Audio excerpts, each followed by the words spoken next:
그래서 지난주에 진리로 허리띠를 띠라라고 하는 것을 공부하면서 단단히 동요매라 그랬습니다. 단단히. 그래서 우리가 진리라고 하는 것을 우리가 공부하면서 단순히 진리라고 하는 것은 하나님의 말씀이라고 하는 국한적인 것에 머물러 있는 것이 아니라 훨씬 더 큰 의미를 가지고 있다라는 것을 공부했습니다.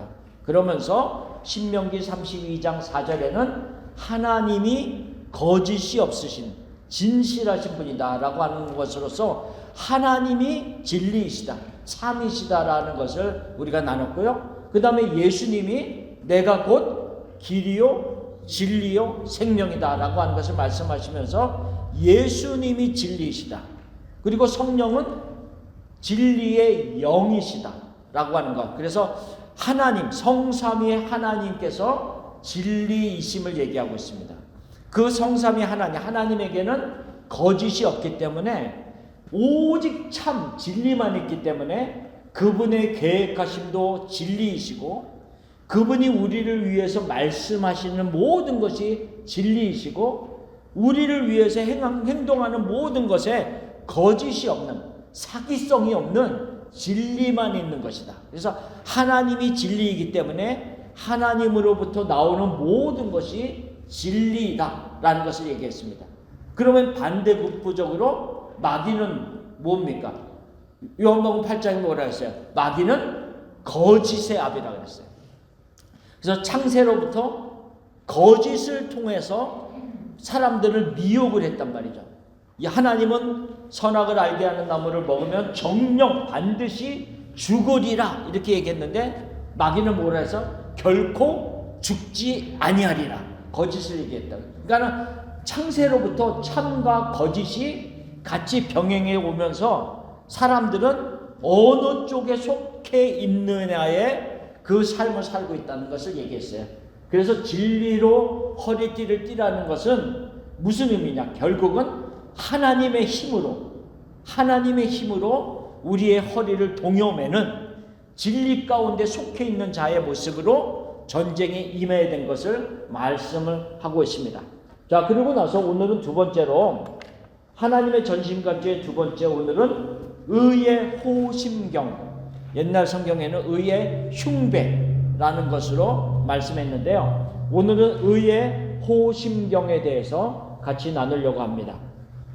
그래서 오늘 나는 14절을 보면 그런즉 서서 진리로 너희 허리띠를 띠고, 이거는 우리가 지난주에 공부했고요. 그 다음에 의의 호심경을 붙이고 라고 하는 것을 말씀하고 있습니다.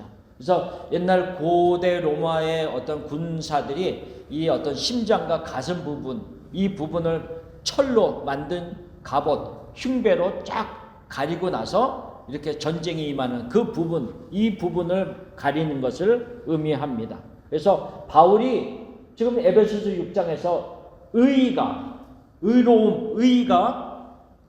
호신경의 역할을 하고 있다라고 하는 것을 말씀하고 있습니다. 그러면 이 의의가 우리의 심장과 우리의 가슴, 이런 모든 어떤 장기와 같은 이 모든 중요한 부분을 다 보호해주는 역할을 하는데, 그러면 성경에서 의라고 하는 것이 무슨 의미인가 라고 하는 것을 우리가 먼저 알 필요가 있다는 거죠. 그러면 의를 알기 위해서 반대급부적으로 불의가 무엇인가를 먼저 우리가 공부하려고 합니다. 불의, 그러니까 의롭지 못한 것, 그것이 성경에서 무슨 의미인가 라는 것을 봅시다. 자, 첫 번째, 불의는 진리를 대적하는 것이다, 이렇게 얘기하고 있습니다.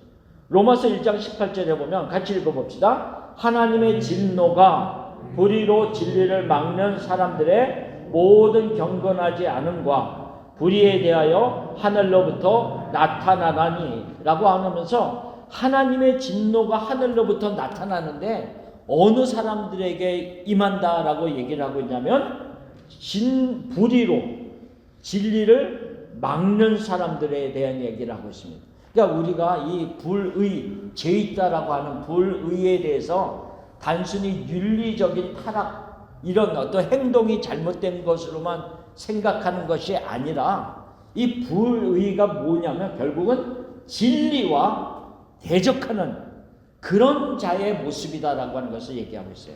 그러면 우리가 조금 아까 진리가 무엇이라고 그랬어요? 누구라고 그랬어요? 진리가 하나님이라고 그랬어요. 진리는 하나님, 그러니까 성부, 성자, 성령 하나님이 진리이신데 그 하나님, 진리 되신 하나님을 막고 대적하고 하는 것이 불의다. 성경은 그렇게 말씀을 하고 있습니다. 그렇기 때문에 그들에게 하나님의 진노가 임한다라는 것을 이야기하고 있고요. 또 불의라고 하는 것을 성경에는 뭘 얘기를 하고 있냐면 하나님의 나라에 들어갈 수 없는 자이다. 불의한 자들은 하나님의 나라에 들어갈 수 없다. 그러니까 우리가 이렇게 생각해 볼 수 있다는 거죠. 단순히 불의라고 하는 것, 잘못 행동하는 것 이렇게 생각을 한다면 우리가 믿는 사람들도 예수님을 잘 믿는 사람들도 우리가 죄를 질 수가 있고 잘못된 행동을 할 수가 있잖아요. 그러면 우리가 예수님을 믿다가 믿는 중에 잘못을 행동하면 우리가 하나님의 나라에 못 갈까요? 어떻게 어떻게 됩니까? 못 가나요? 죄가 있으면? 예. 그러니까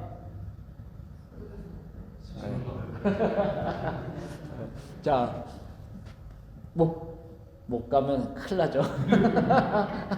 그러니까 우리가 어떤 우리의 죄를 용서받는 것이 내가 행동을 옳게 하느냐 그르게 하느냐에 따라서 내가 하늘나라에 가느냐 안 가느냐를 결정하는 것이 아니라 그리스도의 피로 우리를 죄 없이 해준 이후에 우리가 살다가 믿음으로의 행동으로 살다가 넘어질 때도 있지만 다시 일어나서 믿음의 길을 걸어가는 거죠. 그래서 제가 이런 예화를 자주 하는데 마치 이런 것과 마찬가지예요. 그러니까는 지난번에도 제가 새벽에 설교하면서 이런 예를 들었습니다. 우리가 성경 공부할 때도 얘기했지만 제 부모님이 이제 샌프란시스코에 있다고 가정을 해보는 거죠. 부모님이 저 북쪽 북가주에 계시는데 제가 오늘 이제 부모님한테 간다 그러고 출발을 했어요. LA에서 출발을 했단 말이죠. 그러면 어떤 프리웨이를 타고 가야 됩니까? 5번 놀스를 타고 가야 된단 말이죠. 그래서 5번 놀스라고 생각하고 탔는데 5번 사우스를 탔어요. 그러면 열심히 가면 갈수록 멀어지는 거죠. 그렇죠? 얼바인에 가고 레이크 포리스트로 가고 오션 사이드로 가고 점점 가면 갈수록 멀어진단 말이에요. 그런데 제가 얼바인 정도 갔을 때 내가 잘못 탔구나. 5번 사우스를 탔구나. 이렇게 제가 알았어요. 그러면 어떻게 해야 돼요? 갈아타야죠. 그러면 프리웨이에서 바로 내려서 다시 5번 놀스를 타고 가야지 내가 아버지를 향해서 갈 수가 있는 거잖아요. 그러니까 우리가 마찬가지라. 그러니까 내가 잘못된 방향을 완전히 가는 것은 하나님의 길에서 완전히 벗어난 자의 모습이에요. 그거는 불의예요. 성경에서 말할 때. 하나님의 길에서 방향에서 완전히 벗어나서 가는 자는 불의.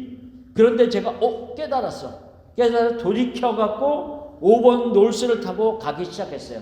그것을 성경에서는 회개했다라고 얘기하는 거예요. 그러니까 돌이켰다. 하나님의 방향으로 돌이켰다는 거예요. 회개했다. 그러면 제가 이제 5번 놀스를 타고 막 가고 있습니다. 아버지가 정해놓으신 길, 아버지를 향한 길을 향해서 5번 놀스를 타고 막 가고 있어요. 그런데 5번 놀스를 타고 가다가도 제가 항상 좋은 생각을 하는 게 아니라 내가 이 먼 길을 꼭 가야 돼? 이렇게 생각할 수도 있잖아요. 예를 들면 5번으로 가면서도 놀스를 타고 가면서 내가 이 길을 가야 돼? 오늘은 너무 피곤해. 오늘은 쉬고 싶어. 안 가고 싶어. 막 이런 마음을 가지고 가더라도 나는 하나님이 정한 길을 가고 있는 거예요, 지금. 그렇기 때문에 그 길을 가는 동안에는 하나님의 어떤 백성으로서의 실수와 넘어짐과 잘못된 생각이 있다 할지라도 그것은 하나님의 나라에 가느냐 안 가느냐의 어떤 결정을 하는 부분이 아니다라고 하는 것을 이야기하고 있는 거예요. 여기서 그래서 성경에서 불의한 자라고 하는 것은 하나님을 향한 방향으로 가고 있는 것이 아니라 완전히 다른 방향으로 가는 것. 그것에 대한 말을 하고 있다는 거죠. 그래서 고린도전서 6장 9절에는 불의한 자가 하나님의 나라를 유업으로 받지 못할 줄을 알지 못하느냐. 그리고 마지막에 뭐라 그랬어요? 미혹을 받지 말라 그랬어요. 미혹을 받지 말라. 그러니까 불의한 자는 사단의 미혹을 받은 자라고 하는 의미를 갖고 있는 겁니다. 자, 그러면 우리가 지난주에도 공부했는데 미혹이라는 것이 무슨 의미를 갖고 있냐? 그 다음 페이지에 보면 미혹에 대한 이야기를 잠깐 썼어요. 자, 미혹은 속인다라고 하는 말이에요. 현혹한다는 deceive라고 하는 말인데, 미혹하다라는 말에 헬라어가 플라나오라고 그랬어요. 플라나오. 근데 이 플라나오라고 하는 이 헬라어의 말의 의미가 길을 잃어버린다는 의미를 갖고 있어요. 길을 잃어버린다. 그리고 또 잘못된 길로 인도한다라고 하는 의미를 갖고 있습니다. 자, 사단이 우리를 미혹해요. 그 미혹한다는 의미가 뭐냐면 하나님이 정해놓으신 길이 있는데 그 길을 잃어버리게 만드는 거예요. 잃어버리게.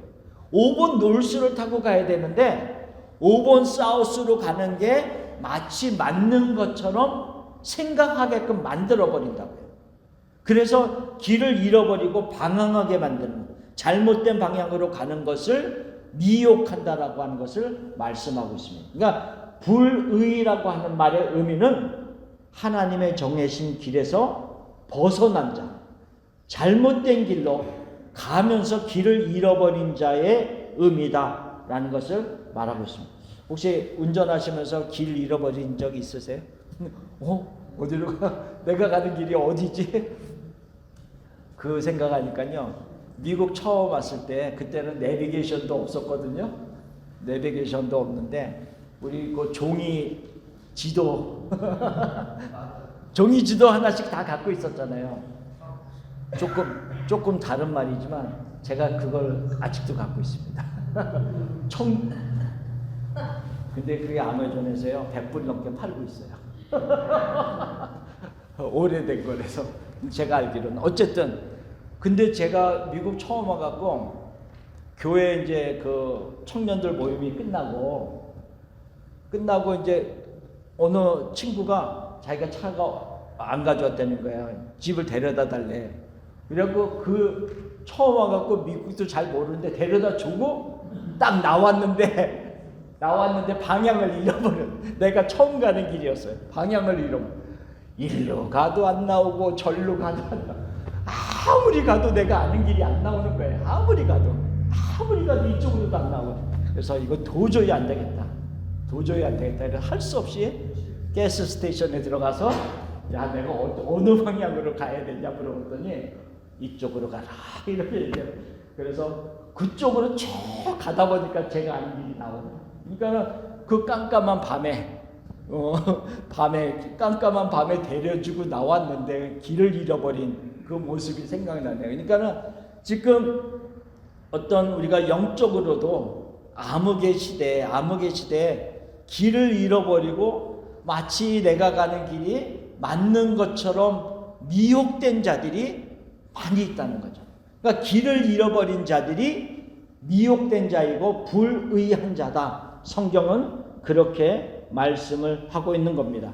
그래서 데살로니가후서 2장 9절 10절 읽어봅시다. 악한 자의 나타남은 사단의 활동을 따라 모든 능력과 표적과 거짓 기적과 불의의 모든 속임으로 멸망하는 자들에게 있으리니 이는 그들이 진리의 사랑을 받지 아니하여 구원함을 받지 못함이라. 지금 우리가 읽은 데살로니가 2장 요 말씀이 우리가 공부한 것들을 잘 함축시켜서 지금 말씀하고 있어요. 자, 악한 자의 나타남, 사단의 활동을 따라서 어떤 일들이 일어나는데, 사단의 활동을 따라서 무슨 일들이 일어나냐면 능력, 표적, 거짓 기적. 그거는 마치 어떻게 보면 능력이 나타나고요, 표적이 나타나고 기적이 나타나는데, 이런 것들도 사단의 활동을 따라서 나타나는 거짓된 것들이다라는 거죠. 근데 그런 것들과 더불어서 불의의 속임으로 말미암아 어떻게 된다고요? 그들의 마지막이 멸망하는 자들에게 있다 그랬어요. 그러니까는 이런 불의와 미혹된 자들이 결국은 자기가 가는 길이 옳다라고 생각하고 끝까지 달려가지만 결과는 뭐라 그래요? 멸망이다 그랬어요. 결과는 망하는 거다 그랬어요. 근데 이 마지막에 뭐랬어요? 그들이 진리의 사랑을 받지 아니하여 구원함을 받지 못합니다. 진리가 뭐라 그랬어요? 하나님. 진리는 성부, 성자, 성령 하나님. 그 하나님의 사랑을 받지 아니하여 결국은 구원을 받지 못한 자, 멸망하는 자의 마침으로 끝난다라고 하는 것을 얘기하고 있어요. 그러면 우리가 이제 불의에 대해서 이런 식으로 쭉 생각해 보면 반대급부적으로 의가 무엇이냐? 그러면 불의한 자가 어떻게 의롭게 될 수 있느냐는 거죠. 길을 잃어버리고 자기가 가는 길이 옳다라고 생각하는 자들이 하나님의 진리, 하나님에게서 떠난 자들이 어떻게 의로운 자가 될 수 있는가? 성경은 어떻게 된다라고 말하고 있는가는 것을 우리가 보는 거죠. 자, 첫 번째 의롭게 되는 것. 첫 번째는 뭐라 그래요? 스스로 의롭게 되는 길은 없다. 나의 행동으로, 나의 힘으로 스스로 의롭게 되는 길은 없다라고 성경은 얘기하고 있어요. 갈라디아서 2장 16절. 사람이 의롭게 되는 것은 율법의 행위로 말미암음이 아니요 오직 예수 그리스도를 믿음으로 말미암는 줄 알므로 우리도 그리스도 예수를 믿나니 이는 우리가 율법의 행위로서가 아니고 그리스도를 믿음으로써 의롭다함을 얻으려 함이라. 율법의 행위로서는 의롭다함을 얻을 육체가 없느니라. 성경은 분명히 얘기하고 있습니다. 율법으로 우리의 행위로 의롭게 될 수 있는 사람은 아무도 없다라고 성경은 분명히 얘기해요. 우리의 힘으로 될 수 있는 일이 아니다라고 하는 것을 얘기하고 있어요. 자, 로마서 3장 20절에는 그러므로 율법의 행위로 그의 앞에 의롭다 하심을 얻을 육체가 없나니 율법으로는 죄를 깨달음이라. 율법의 행위로 의롭다함을 얻을 육체가 없다 그랬어요. 자, 로마서 3장 23절에 모든 사람이 죄를 범하였음에 하나님의 영광에 이르지 못하더니. 그러니까 하나님의 정해놓으신 의에, 하나님의 정해놓으신 기준에 다다를 수 있는 사람들은 아무도 없다는 거죠. 모든 사람이 죄를 범했다라고 하는 것을 얘기하고 있어요. 스스로 의롭게 될 수가 없어요. 내가 죄를 지었는데 지금 사형수로서 감옥에 갇혀 있다라고 생각해 봅시다. 그 사람이 스스로 자기가 사형수인데 무엇으로 자기의 죄를 탕감하고 감옥에서 나올 수 있겠어요? 한 가지 방법밖에 없어요. 죽음이에요, 죽음. 그냥 죽는 것이 그나마 자기의 죄의 값을 치르는 것 뿐이라고요. 그래서 성경은 뭐래? 모든 사람이 죄를 범했기 때문에 그 죄의 값은 사망이라고 그랬어요. 그렇죠? 그래서 죄의 값은 사망이요 라고 로마서 6장 23절에 말씀을 하고 있다는. 그러니까 사람 스스로는 내 죄값을 치르는 방법밖에 없는데 그것은 사망. 그 다음에 죽은 이후에 심판을 당하는 그 모습밖에 없음을 성경은 말하고 있다. 우리 스스로 의롭게 될 수 있는 방법은 없다. 그러면 다른 방법이 있느냐? 그 방법이 뭐냐라고 하는 거죠. 두 번째, 예수 그리스도의 피의 대속으로 의롭게 된다라고 하는 것을 말씀하고 있습니다. 예수 그리스도의 피값, 생명의 값, 그 생명의 값을 치르고 나서 우리가 그 값으로 의롭게 되는 것이다. 자, 로마서 5장 8절 9절 말씀을 읽어봅시다. 우리가 아직 죄인 되었을 때 그리스도께서 우리를 위하여 죽으심으로 하나님께서 우리에 대한 자기의 사랑을 확증하셨느니라. 그러면 이제 우리가 그의 피로 말미암아 의롭다 하심을 받았으니 라고 얘기합니다. 우리가 죄인 되었을 때 우리 스스로 의롭다 함을 받을 수 없는 그때에 하나님이 그의 아들 예수 그리스도의 죽으심으로 우리를 사랑한다라고 하는 증명을 보이셨어요. 그리고 나서 뭐라고 얘기하고 있냐면, 뭐라고 얘기했어요? 이제는 우리가 예수 그리스도의 피로 말미암아 어떻게 되었다고요? 의롭다 하심을 받았으니, 의롭다, 그러니까 죄 없다 함을 받았다는 거죠. 죄 없다 함을 받았으니라고 얘기하고 있어요. 자, 에베소서 1장 7절 말씀 또 읽어봅시다. 우리는 그리스도 안에서 그의 은혜의 풍성함을 따라 그의 피로 말미암아 속량 곧 제사함을 받았느니라. 자, 로마서 3장 24절 그리스도 예수 안에 있는 속량으로 말미암아 하나님의 은혜로 값없이 의롭다 하심을 얻은 자 되었느니라. 자, 그러면 지금 로마서 5장 9절에는 그의 피로 말미암아 의롭다함을 받았다 그랬고요. 그 다음에 에베소서 1장 7절에는 그의 피로 말미암아 우리가 속량 곧 죄사함을 받았다라고 했어요. 그러면 뭐가 되냐면 의롭다함을 받았다라고 하는 것과 죄사함을 받았다라고 하는 것은 같은 의미다. 죄사함을 받아서 내가 죄 없이 속량 받은 것은 의롭다함을 받은 것과 마찬가지라는 거죠. 그래서 우리가 지난번에 공부할 때도 속량이라고 하는 말의 헬라어의 의미가 뭐라 그랬어요? 속량이라고 하는 의미는 원래는 이것이 내 것인데, 원래는 예를 들어서 이 셀폰이 내 것인데 내가 잃어버렸단 말이죠.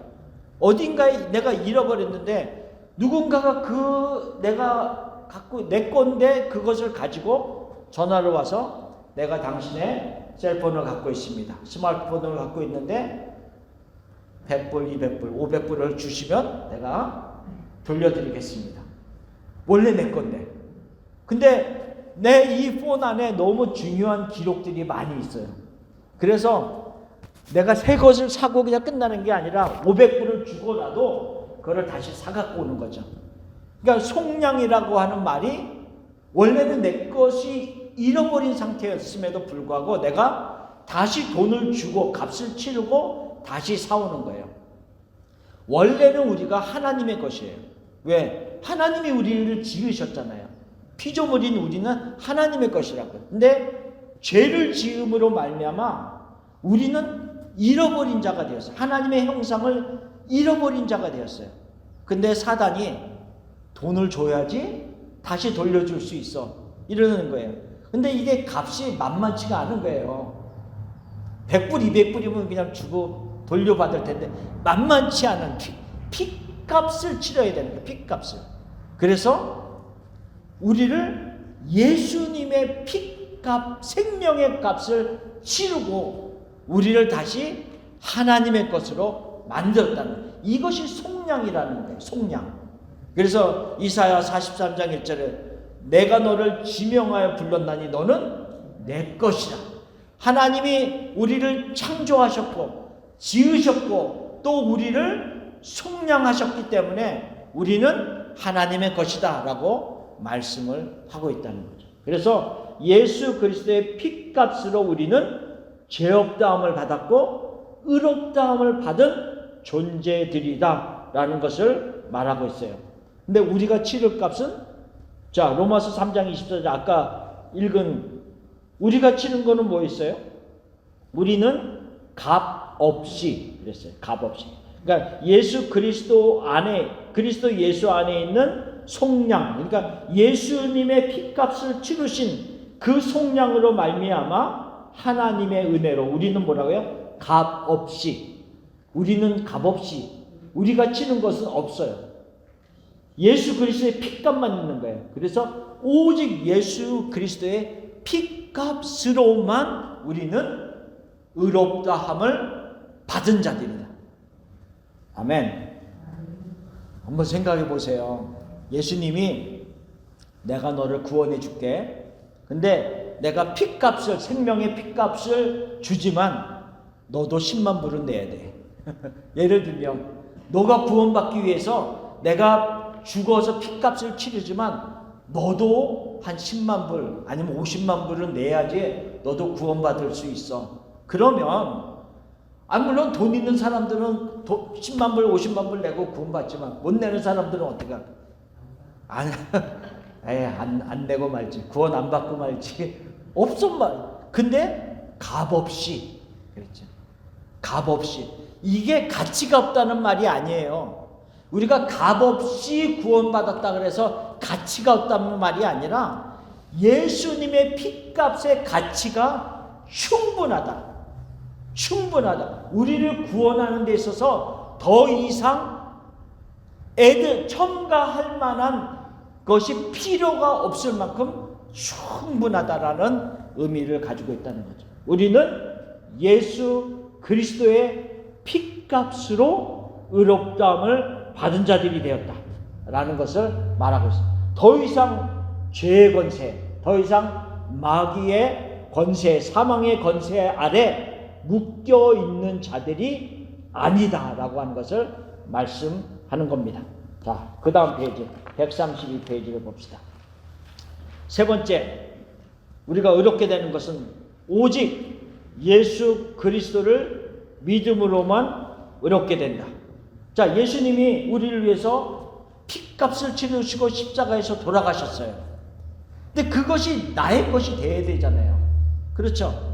예수님이 돌아가셨는데 내가 믿음으로 받아들이지 아니하면 그 예수님의 죽으심과 내가 연결이 되지 않는다는 거죠. 그러니까는 우리가 의롭게 되는 것은 믿음이 있어야 돼요. 예수님의 그 피값을 치르신 그 십자가의 죽으심 그리고 부활하심을 우리가 믿음으로 받아들이는 그 역사가 있어야만 우리가 의롭게 되는 것이다. 물론 그 믿음의 역사도 성령이 우리 안에서 역사하심으로 이루어질 수 있는 것이지만 믿음으로 우리가 반응을 보여야 된다라는 것입니다. 자, 로마서 3장 25절 26절 읽어봅시다. 이 예수를 하나님이 그의 피로써 믿음으로 말미암는 화목제물로 세우셨으니 곧 이때에 자기의 의로우심을 나타내사 자기도 의로우시며 또한 예수 믿는 자를 의롭다 하려 하심이라. 자, 26절에 뭐라 그랬어요? 자기도, 하나님도, 예수님도 의로우시며 그 다음에 뭐라 그랬어요? 또한 예수 믿는 자를 의롭다 하려 하심이라. 이것이 이제 구약에 많이 나오는 내용인데요. 구약에 보통 일반적으로 하나님의 백성들 가운데 무슨 율법이 많이 나오냐면 예를 들면 문둥병이라든지 혈루증이라든지 어떤 이런 병에 걸린 사람들이 와서 내가 그 사람과 접촉하면 내가 어떻게 된다 그랬어요? 나도 부정한다 그랬어요. 그렇죠? 그러니까 부정한 자와 내가 접촉을 하게 되면 그 사람의 부정이 나에게도 이어져서 나도 부정한 자가 된다. 그래서 그거를 정결케 하는 예식을 거쳐야지만이 내가 정결함을 받는다라 그랬어요. 그런데 한 가지 다른 게 있어요. 그 부정한 자를 접촉하면 내가 부정한 자가 되는데 예수님은 예수님의 의로움, 예수님의 정결함은 그 정결함으로 예수님이 만지는 자들은 어떻게 돼요? 그들이 정결케 되는 거예요. 그들이 의롭게 되는 거죠. 왜? 훨씬 더 능력이 있으시니까. 우리의 능력은 한계가 있기 때문에 그들의 부정이 우리에게 연결되어지는 약함이 있지만 예수님의 능력은 그들의 부정이 나에게 연결돼서 내가 부정해지는 예수님이 아니라 오히려 거꾸로 나의 의로움이, 나의 정결함이 전달되어져서 저들에게도 의롭게 되는 역사가 있다는 거죠. 그거를 얘기하는 거예요. 자기도 의로우시며 그랬어요. 자기도 의로우시며 그리스도 예수 안에 있는 자들, 예수님을 믿는 자들도 의롭다 하려 하심이라 라고 하는 말씀을 하고 있다. 예수님의 피값의 능력은 이렇게 어마무시합니다. 한계가 있지 않습니다. 그와 예수님의 피에 연결되는 자들마다 예수님의 피가 흘려서 그 사람의 옷에, 그 사람의 마음에 닿는 모든 사람들마다 그들도 의롭다 함을 받게 하는 능력이 있음을 말하고 있다는 거죠. 그래서 아까 읽었던 갈라디아서 2장 60절의 한 부분은 우리가 율법의 행위로서가 의롭게 되는 것이 아니라 그리스도를 믿음으로써 의롭다함을 얻으려 함이라 라고 하는 것을 말하고 있다는 거죠. 그래서 예수님의 피값, 능력, 그것으로 우리는 의롭다함을 받은 하나님의 사람들이 된 것입니다. 자, 그러면 우리가 다시 한번 이제 정리하는 차원에서 이렇게 생각해 봅시다.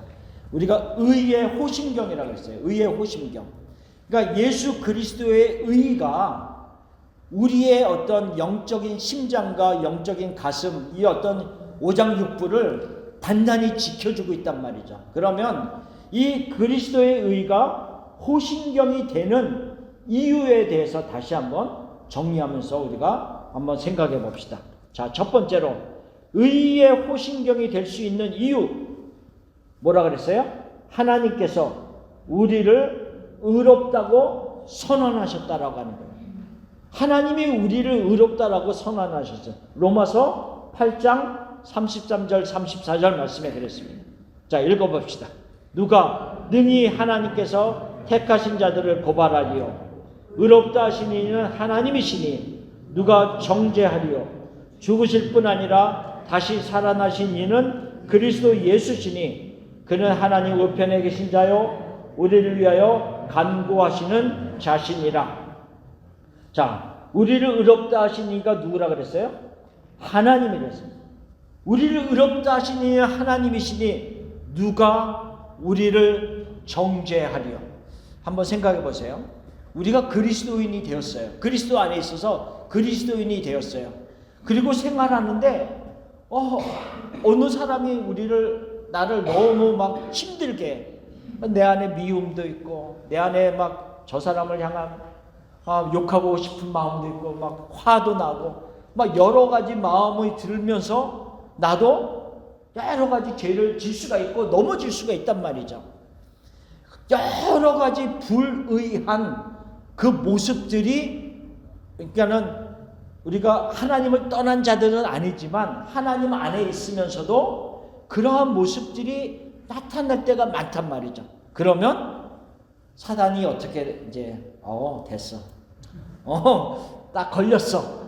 그리고 이제 공격하기 시작하는 거야. 야, 너가 그러면서도 하나님의 아들이야. 너 마음에 이런 게 있잖아, 저런 게 있잖아, 이런 죄들이 있잖아, 이러면서 우리를 막 죄책감, 정죄함, 그리고 우리가 그런 것 속에서 막 낙심되고 의심이 되고 영적으로 막 여러 가지 마음이 들도록 끊임없이 우리의 불의함을 공격하는 거예요. 사단이 끊임없이 공격하는데 우리 이 앞을, 이 심장, 내 심장과 가슴을 막고 있는 것이 아무것도 없다라고 한다면 그 모든 사단의 그 정죄와 공격이 우리가 다 막아야 되는 거예요. 우리 스스로가. 그러면 영적으로 너덜너덜해지겠죠. 어떻게 우리가 막겠어요? 그런데 이 앞을 딱 가로막고 있는 것이 있다는 거예요. 그게 뭐예요? 예수 그리스도의 의의 호심경이 딱 막고 있다는 거예요. 그러니까는 너가 이렇고 저렇고 너가 이런 죄가 있고 너가 어떻게 이렇게 이럴 수가 있어라고 사단이 막 공격할 때 이 앞에 딱 가로막고 있는 예수 그리스도의 의가 뭐라 그랬냐면, 그러기 때문에 내가 그를 위해서 죽은 거야. 내가 그러기 때문에 저 사람, 내가 그리스도인이, 저 사람이 내 안에 있는 저 사람이 약하기 때문에 내가 대신 값을 치른 거야 라고 하면서 그 모든 것을 막아버리는 거죠. 막아버리면서 하나님이 의롭다 하셨는데 감히 사단이 어떻게 정죄할 수 있는가 라는 것으로 말하는 거죠. 그러니까 사단이 끊임없이, 예를 들면 의의 호심경을 입고 있는 우리들이 사단을 대적할 때 어떻게 해야 되냐면, 사단이 끊임없이 야, 너가 이런 죄도 있고 이런 잘못도 있고 너가 어떻게 그럴 수가 있어, 이렇게 끊임없이 공격해 올 때 하나님이 나를 의롭다 하셨는데 너가 나를 정죄할 수 없다 라고 하는 것을 기억하고 선언하고 마귀를 대적하라는 거예요. 그러면서 우리를 가로막는 어떤 의의 호신경으로 보호해지는 그런 모습들이 필요하다는 것을 말하고 있다. 자, 이사야 50장 8절 9절도 같은 얘기예요. 나를 의롭다 하시는 이가 가까이 계시니 나와 다툴 자가 누구냐? 나와 함께 설지어다. 나의 대적이 누구냐? 내게 가까이 나올지어다. 보라, 주 여호와께서 나를 도우시리니 나를 정죄할 자 누구냐? 보라, 그들은 다 옷과 같이 헤어지며 좀이 그들을 먹으리라. 이사야 50장에 이런 말씀이 있어요. 얼마나 귀한 말씀입니까? 그렇죠? 나를 의롭다 하시는 이 하나님이 나와 가까이 하고 계시는데 감히 누가 나와 다투겠느냐? 감히 누가 나를 너가 죄 있다라고 정죄할 수 있겠느냐라는 것을 말해요. 한번 서봐라 이거죠.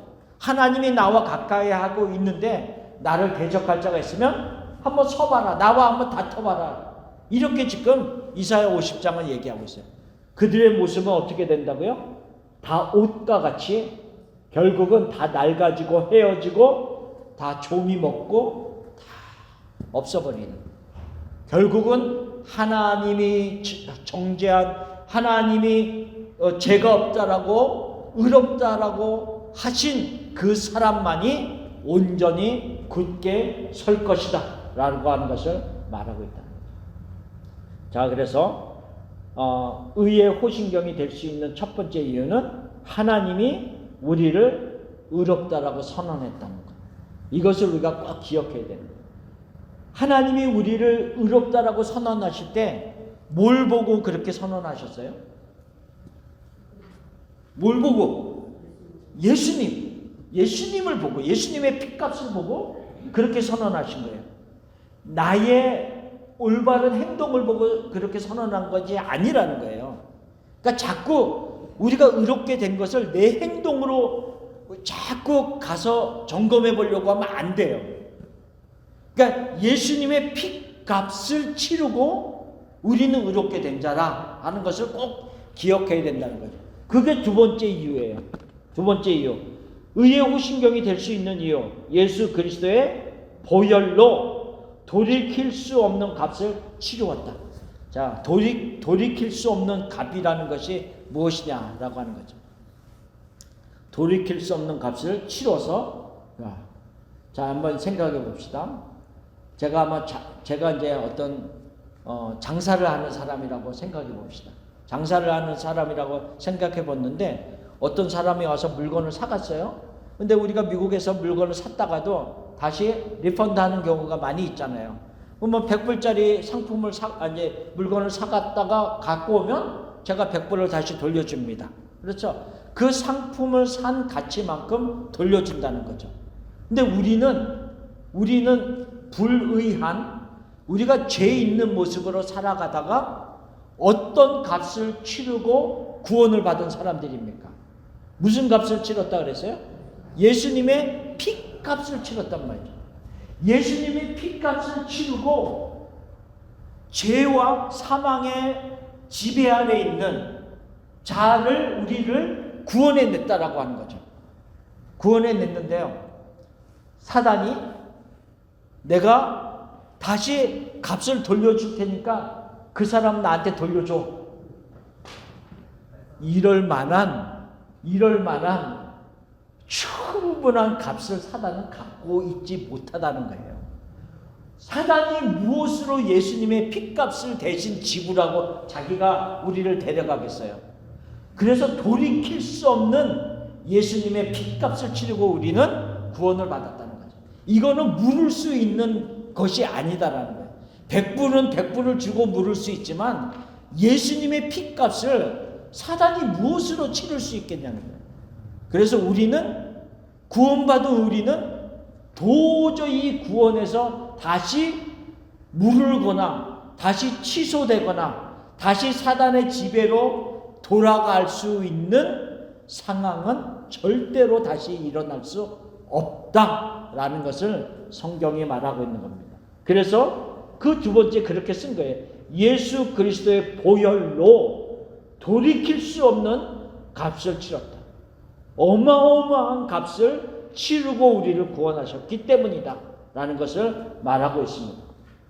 우리는 예수님의 핏값에 우리의 어떤 것도 애드해서 첨가해서 우리가 치른 것은 없습니다. 오직 예수 그리스도의 값을, 핏값만으로 우리를 구원하신 것입니다. 그렇죠? 사단도 인간도 이 모든 핏값을 대체할 수 있는 것은 아무것도 없다. 그래서 우리의 구원은 안전하다라고. 우리의 구원은 취소되지 않는다. 우리의 구원은 오직 예수 그리스도 안에서만 이루어진 거기 때문에 다시 하나님의 손에서, 예수 그리스도의 손에서 우리를 빼앗아 갈 자가 없다. 그렇죠? 없다. 아멘. 그래서 우리의 구원은 완전하다. 우리의 의롭게 된 것은 안전하다는 말이에요. 다시 말하면 우리의 의롭게 된 것은 다시 취소되지 않는다는 거예요.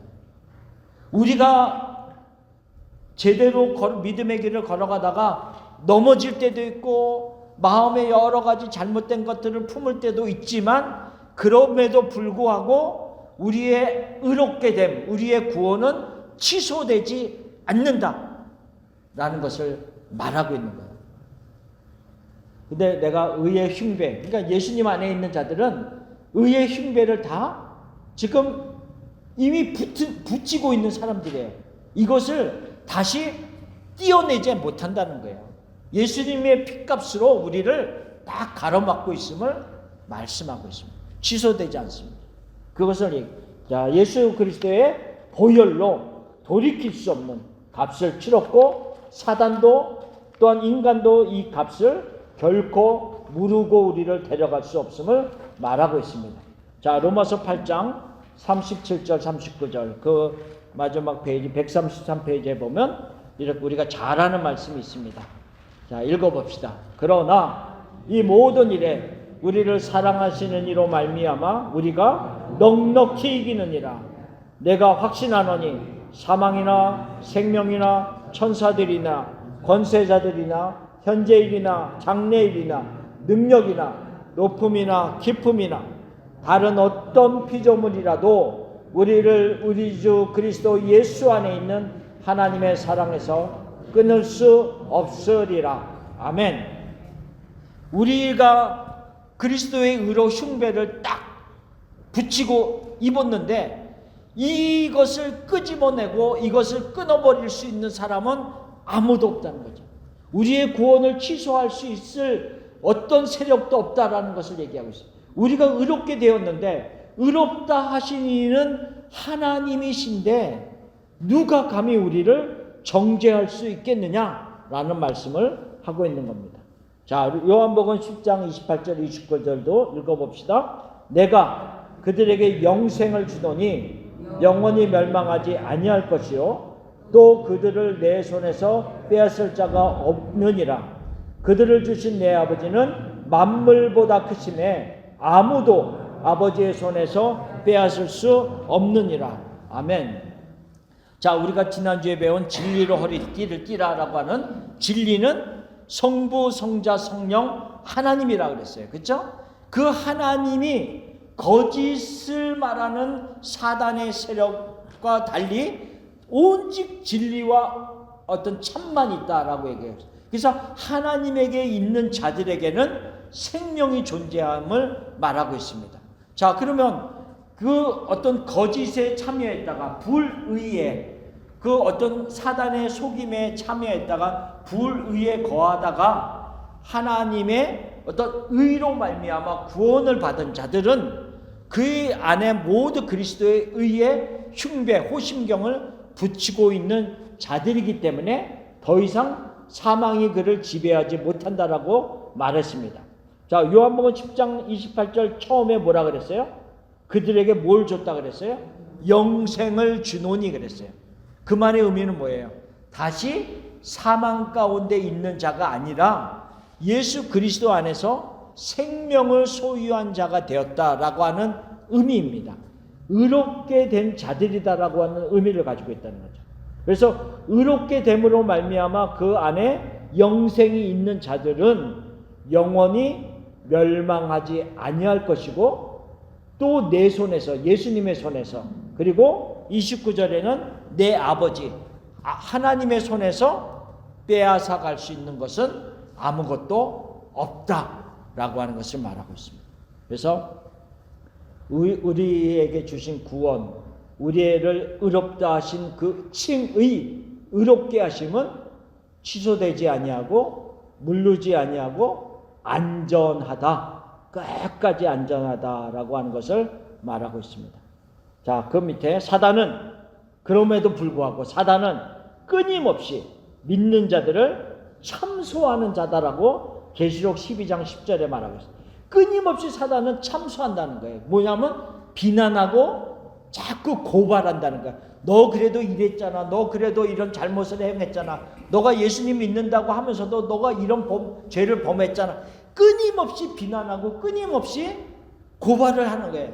끊임없이 우리의 마음 가운데, 어떻게 보면 우리의 양심 가운데 끊임없이 잘못된 생각을 집어넣으면서 너 그래도 그랬잖아 라고 얘기합니다.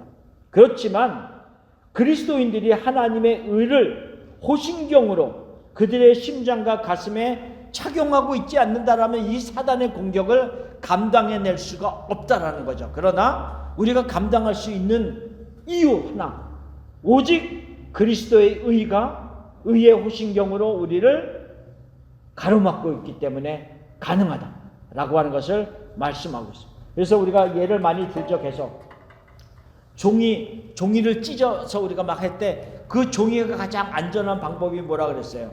이 안에, 성경책 안에 들어가는 것. 우리가 그냥 종이 하나로만 있으면 사단이 끊임없이 공격해 올 때 찢어지고 막 한단 말이죠. 그런데 이 약한 우리들이 가장 안전한 것은 뭐예요? 예수 그리스도의 안에, 그리스도 안에, 그리스도의 안에 우리가 들어가서 숨을 때 가장 안전하고 다시 이 안에 있는 우리를 빼앗아 갈 수가 없다라는 것을 이야기하고 있습니다. 자, 마찬가지입니다. 그리스도 안에 있는 우리를 의롭다 하신 이는 하나님이시기 때문에 우리가 끊임없이 우리를 참소하는 사단에게 우리도 선언을 하는 거예요. 나를 의롭다 하신 이는 하나님이시다 라고 선언을. 우리가 꼭 기억을 해야 돼. 끊임없이 사단이 공격할 때 너가 아무리 그래도 나를 의롭다 하신 이는 하나님이셔. 두 번째, 나를 구원하신 예수 그리스도의 핏값은 너가 어떤 값을 치르더라도 다시 물을 수 있는 것이 아니야. 나는 이 두 가지 확실한 진리를 가지고 우리가 사단을 대적하는 거예요. 이게 의의 호신경을 입고 있는 의미입니다. 그래서 사단이 끊임없이 비난하고 끊임없이 고발해 올 때 우리도 말씀으로 싸우는 거예요. 그렇죠? 그래서 그 말씀을 뭐라고 얘기하고 있냐? 하나님이 우리를 의롭다 하셨다. 두 번째, 예수 그리스도의 핏값으로 나는 의롭다함을 받았다. 원래 처음부터 내 행위로 의롭다함을 받은 것이 아니기 때문에 너가 사단이 아무리 공격해 온다 할지라도 나는 속지 않는다. 이런 것을 확실히 갖고 우리가 사단을 공격해야 됩니다. 야고보서 4장 7절 말씀을 읽고 마무리합시다. 그런즉 너희는 하나님께 복종할지어다. 마귀를 대적하라. 그리하면 너희를 피하리라. 아멘. 마귀를 대적하라. 그리하면 마귀가 피하여 도망갑니다. 네, 마귀를 대적해야 됩니다. 그러니까 우리도 강력한 힘이 있습니다. 우리도 강력한 힘이 있습니다. 그러니까 우리 스스로는 약하지만 하나님이 허락하신 전신갑주가 우리에게 있기 때문에 우리는 마귀를 대적할 수 있는 힘이 있습니다. 그래서 진리의 허리띠를 띄었고요, 의의 흰배를 붙였습니다. 자, 그 다음 거는 다음 주에 또 공부를 하겠습니다. 그래서 하나씩 공부하면서 이 말씀을 기억하고 우리도 마귀를 대적하는 힘이 있음을 알고 영적인 전투를 합시다. 아멘. 아멘. 기도하고 마치겠습니다. 하나님 아버지 감사합니다. 우리와 함께 하시고 우리를 지켜주심을 감사합니다. 우리 스스로 의롭다함을 받은 것이 아님을 감사합니다. 우리 스스로의 능력과 힘으로 마귀를 대적하는 것이 아님을 감사합니다. 하나님의 전신갑주를 입을 수 있도록 허락하여 주시고 그 전신갑주를 입고 하나님 편에서 하나님과 더불어 가까이 계신 하나님과 더불어 이 전쟁을 하게 하심을 감사합니다. 하나님, 마귀를 대적할 수 있는 강력한 무기가 우리에게 있사오니 우리가 싸울 수 있고 승리할 수 있는 하나님의 사람으로 견고히 서게 하옵소서. 감사합니다. 예수님의 이름으로 기도합니다. 아멘. 감사합니다.